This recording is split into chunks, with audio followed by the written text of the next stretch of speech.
Hey guys, what's up? This is Pansar Dragon, and today we'll be doing the top 5 best champions for every role in solo queue for patch 4.18 Carry Edition. Now this is going to be your usual tier list, picking what champions are good right now. The only differences between this tier list and the other tier list that I've been working on is this tier list is moderately influenced by how hard a champion can carry the game and making a big impact, as opposed to someone like Maokai who's really consistent and good at team fighting, but not so much as carrying. And also I do feel like this tier list is more oriented towards all kinds of leagues instead of just like platinum and above. So if you're a silver player watching this video and you want to carry yourself out of your own league, then definitely try out one of these champions that I list in this video. Also, if you just want to see the tier list for a certain role, then click one of the buttons at the top and you'll be directed to there. Alright, so for the previous top tier list, I had Maokai at number 1, Ryze at number 2, Aurelia at number 3, Lulu number 4, and Rumble at number 5. Now, putting into consideration of who I think are really good at carrying, plus being a really good champion, is Ryze at number 1, Riven at number 2, Aurelia at number 3, Akali at number 4, and Gnar at number 5. Alright, so like I said before, Ryze is a really good champion, definitely consistent since his core build is Tear and Rod of Ages, and I think the best thing about him for carrying is that when he's ahead, he does a lot of damage while being super tanky at the same time. Now let's say Ryze has his core build, Tear and Rod of Ages, plus a Frozen Heart since he's fed, and the enemy has a fed Zed or Lucian. Well, Ryze can probably kill them while taking minimal damage from them since he has that Frozen Heart. And I do feel like a fed Ryze is probably the most scariest thing you can have in a game. Next thing we'll be talking about is Riven at number 2. So Riven, a really strong champion when she's ahead, although if she's behind, she's a wee bit lackluster and, kinda useless.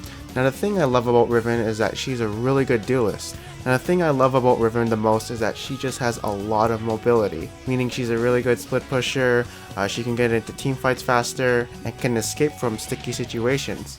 Now if Riven is fed, she's going to be really scary, as she can kill all your squishies with her combo, she scales really good with attack damage, and she's just going to be a big threat in the game. So a lot of people will look out for that fed Riven since they have to lock her down and kill her before she does her stuff. The only thing about her is that obviously she does require a high skill cap, and so if you're looking to play her, you just can't pick her up just like that. And next up we'll be talking about Aurelia. Obviously a really good top lane champion to play in terms of being the new Jax, as Jax got nerfed, and fed Aurelia is definitely a high threat. When she gets that Trinity Force, she's got a big power spike and can start doing a lot of damage in team fights. And the thing I love about her the most is that she's also pretty consistent. She still has her true damage, which at level 5 does 75 true damage per hit, and that has no scaling except for the ranks that you put into it, and having a 2-second stun, which is really powerful, even when you are behind. And yeah, she's just a good champion in general and at carrying. At number 4 is Akali. So even though she got sort of a late game nerf, it kind of helps her a bit early game, as she can use the movement speed to get away from ganks, so it kind of balances out.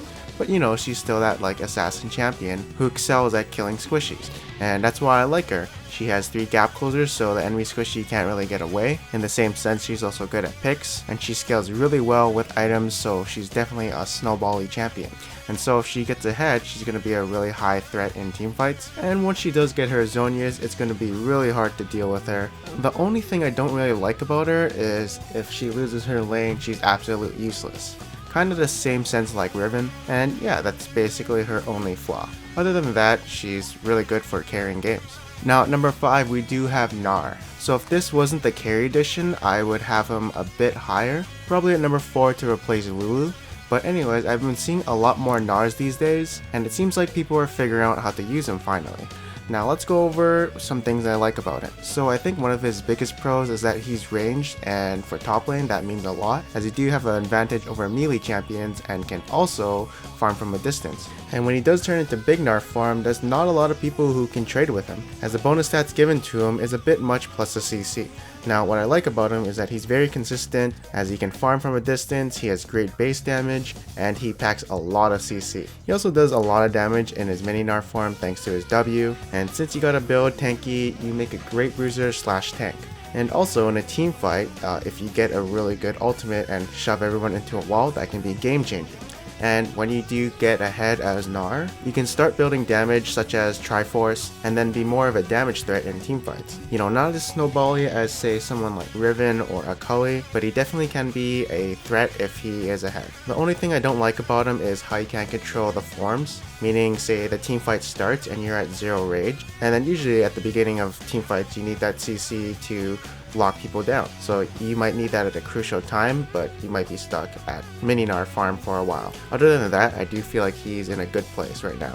Next up is the AD carry tier list, and even though this is the carry tier list, it would be the same even if it weren't. So previously in the old tier list, it was Tristana at number 1, Lucian at number 2, Corki at number 3, Vayne at number 4, and Caitlyn at number 5. Now we have Lucian at number 1, Corki at number 2, Jinx at number 3, Vayne at number 4, and Ezreal at number 5. Alright, so you guys might be wondering, is Tristana really that bad after the nerfs? And the answer is, yes, I do feel like she got to a worse point for at least solo queue, as her late game did take a big hit. As now you have 2 seconds less on your rapid fire, and now your attack speed scaling is down to 2.5% instead of 4%, which is 27% less attack speed at level 18. And even though 20% of the attack speed did kind of move to her Q, you still have to take in consideration of the 2 second less duration of rapid fire. Plus all the nerfs that came before, like the rocket jump slow nerf, the explosive shot damage nerf, and of course the ultimate on a higher cooldown, you know, it's just starting to add up. And so, like, let's say you get destroyed by a Lucian in lane. The only way you could catch up is once you hit the 35-minute mark, that's when you can outscale him. But I feel it's going to take a bit longer since you gotta catch up in items instead of just levels. And I just feel like all the small nerfs are just starting to add up onto Tristana. Next up, I do want to be talking about Jinx. Alright, so I know that she's not the strongest laner, and some people can say that the game is determined by laning phase, which is sort of true, but honestly, on my own opinion, without other people's consideration, I find that she's really strong in team fights. She's definitely strong with her global, and if she can make it out of the laning phase even or ahead, then she's definitely a threat to be looking out for. Like, my opinion of her in solo queue is so high, it's just sometimes I take in consideration of other people's opinions, especially AD carry mains, and then kinda incorporate my opinion with that. Next up, we'll be talking about why I don't think Caitlyn is that great for at least solo queue. Okay, so what I like about Caitlyn is that she has long range at level 1, 650 is really strong. Now the things I hate about Caitlyn, if she loses her lane, she's useless, like complete useless. She doesn't have the best scaling in the game, and a lot of AD carries do outscale her. Her mid game isn't that strong, and like, I just feel like she's only good in siege comps. That's about it. Like, my opinion of Caitlyn has always been bad ever since those attack speed nerfs on her a while ago. It's just that this tier list is made of 100% my opinion now. And Ezreal at number 5. For me, it was a competition between Ezreal and Graves, but I do feel like Ezreal is kind of more dominant than Graves just because he has longer range. Like, Graves has good burst damage and upfront damage, but I feel like he's a bit unsafe, and without shields to protect him, he will be caught out in teamfights and maybe explode. And Ezreal this patch, he actually got some buffs. They're really small buffs, as 1 duration increase to the attack speed thing, and 0.1 increase on his AD ratio for his Q. You know, they were just really minor buffs, and the AD ratio only helps kind of if you're going the Manamune build. It doesn't help that much if you're going to say Triforce Blade or Rune King, since there's no AD in that build. And it only helps once you get your Infinity Edge. I mean, people were picking him even before the buffs. You know, not as much as Lucian or Tristana, but still people were picking him, and with these buffs, I feel like he's going to be a bit stronger. Alright, so in the old tier list of the jungle, we had Rammus at number 1, Kha'Zix at number 2, Trevor at number 3, Lee Sin at number 4, and Vi at number 5. But now picking the junglers with the carry mentality, it goes something like Kha'Zix at number 1, Fiddlesticks at number 2, Hecarim at number 3, Trevor at number 4, and Lee Sin at number 5. Now, so Kha'Zix did get a little nerf to his W. I think that's a bit fine since you are building all AD and you still have damage, and usually your W is mostly used for utility, as the slow is really good, as it is used for poking, disengaging, and chasing down enemies. So like, you still have the utility, and if you want to carry games, you can pick Kha'Zix, since you gotta be smart with him, when to jump in and when not to jump in. Now I kind of want to talk about why Rammus isn't here. Well, first of all, I do feel like he's more of a team-based champion since he's really tanky and provides a lot of CC, but can he really carry a game by himself? The answer is no, not really, but I do feel like he is still one of the best junglers in the game right now. If this wasn't the carry edition, I would definitely have had him still at number 1. Next up we do have Fiddlesticks, and why is he here? Why hasn't he ever been in any of my other tier lists? It's kinda because he's a niche pick. Only people who know how to play him will play him, and junglers like me can't really pick him up as it does take time to kind of figure him out and know all the tricks with him. But for the Fiddle mains, they are really good at him. They definitely can carry a game easily with him, and one good alternate will be game changing. Like, if there's a Fiddle main on the other team and you somehow know that, you will ban Fiddle, because they are straight annoying and scary to face. Next up we do have Hecarim. So I do feel like Hecarim is a really good champion, especially for when you want to carry. He's just so mobile around the map. He's a very good duelist when you're ahead.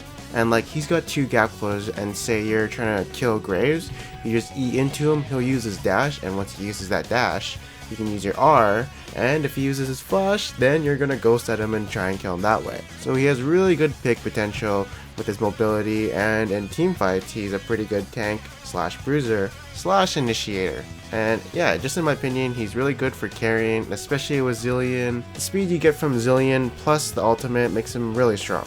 Next up is Jarvan at number 4. So in my opinion, I do feel like Jarvan is more consistent than most of the junglers here. But in terms of carrying, I feel like the other people can carry harder than he can. But of course you can, build some damage on him and straight up kill people with his burst damage and just make picks by yourself. But since this is the carry edition, I do feel like he belongs at number 4. And if this were the regular, he'd probably still be at number 2 or 3. And then we have Lee Sin at number 5. So he can carry the early game easily. But the thing about Lee Sin is you can't build damage on him because you're just too squishy to go into team fights and kill people. Say you do go in a team fight, well, at the moment you go in, since they know you're squishy, they're just gonna blow you up. And so even though Lee Sin can carry the early game, I don't feel like he can carry the mid and late game except for like initiating or peeling, and then just being like a tank for his team. Alright, so next up we'll be doing a mid tier list, and previously was Syndra at number 1, Ahri at number 2, Fizz at number 3, Talon at number 4, and Twisted Fate at number 5. And now the mid tier list, influenced by a little bit of carry potential, it goes something like Syndra at number 1, Jace at number 2, Katarina at number 3, Fizz at number 4, and Ahri at number 5. Alright, so Syndra is still number 1, she looks at you and then you die, but let's talk a little bit about Jace. Jace is like a second AD carry.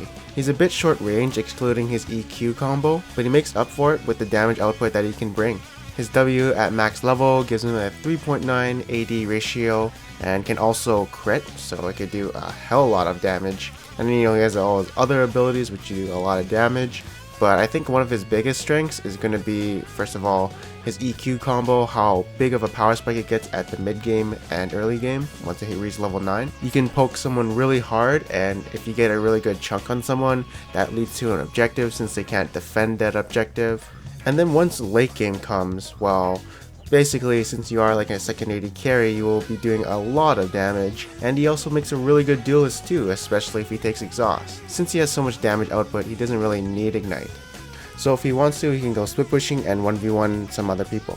And yeah, he's just a really good all-around champion, and he's good at all stages of the game. Next up is Katarina. I feel like Katarina is a strong champion for solo queue. The reason being is that she can easily clean up fights and get resets, and since she does a lot of damage at the same time, she has a really big team fight presence, and her burst is good too, so one kill in a team fight could lead up to winning the team fight since she can get so much resets in the team fight. Also, her cooldown on her ultimate is really short, so if you are roaming somewhere and you're gonna burst someone down, then usually you will have your ultimate up. The only problem is that she doesn't have any CC and she's melee. And then Fizz and Ahri are really strong assassin champions, but I do feel like Katarina and Jace can carry harder than they can. Alright, so next up we're going to be doing the supports, and previously on the support tier list was Janna at number 1, Blitzcrank at number 2, Nami at number 3, Thresh at number 4, and Zilean at number 5. But let's put some carry emphasis on this, and you want to carry as a support, then we get Thresh at number 1, Janna at number 2, Blitzcrank at number 3, Nami at number 4, and Morgana at number 5. So let's ask ourselves, why is Thresh at number 1? I know so much Threshers who have carried me, and when I play AD carry, they've carried my ass out of lane. Solely because they know how to play Thresh and know every situation on what to do, or maybe they're just there to throw me a lantern so I can get away. And of course there's just so many things you can do with Thresh, so Definitely a Thresh main player are really the ones to look out for. Next up is Janna at number 2. Again, I do feel like she's more powerful than Thresh, but I will definitely say that Thresh does carry harder than her. But I do feel like she's really strong at the moment, and of course a good Janna can carry you. And one good Janna ultimate or one good tornado definitely will be game changing at some point in the game. And let's be honest, it does take some skill to play Janna. I know in like silver or gold, I've seen some Jannas flash behind the enemy and then try and knock them back and do some kind of insect thing, which is completely wrong. Like they do it in team fights, like maybe if you're catching someone, it's okay. But in a team fight, you're supposed to use it to peel and heal your allies with the monsoon. Next up is Blitzcrank at number 3. So if you land a hook, it's probably most likely going to be a kill or Summoner's Burn. And if you're a good Blitzcrank player, then you will be a presence known to the mid game and late game and make a bunch of catches onto the enemy, as landing that Q does take some skill, although he does kind of suffer from being completely all in lane and doesn't have any poke other than his Q, and yeah, he just can be sometimes a bit lackluster and useless. But definitely, I do feel like a Blitzcrank can win you games. Next up is Nami, so landing those bubbles, having a good tidal wave, not using your ultimate to try and initiate, more of a counter initiation tool. You know, all those things Nami players can be good at. And in lane, you can definitely carry your AD carry if you know the matchup. And now let's talk about a bit about Zilean versus Morgana. The only reason I do feel like Zilean is really strong right now is because of his global passive, which gives 8% experience to his team. And like, he's basically all utility in that sense, and he doesn't really do much except put bombs on you, speed up people, and revive people, which doesn't take that much skill. I mean, I do feel like he's a good champion because of his passive and his revive, but it's not really that hard to play him in a sense. And you don't even need to know the matchup, you just put bombs on them without getting caught. Like, the only way he could carry is by being in the game, as opposed to Morgana. The only way she can carry is land those bindings, and have clutch black shields onto her AD carry when the CC is incoming, which can definitely be game changing if, say, the enemy want to use Malphite on your Jinx, then you use black shield when he's coming in, and boom, she's safe from Malphite. So yeah, I mean, definitely a black shield is one of the things where I can see a Morgana carrying. Of course, landing some Qs there and now will always be there.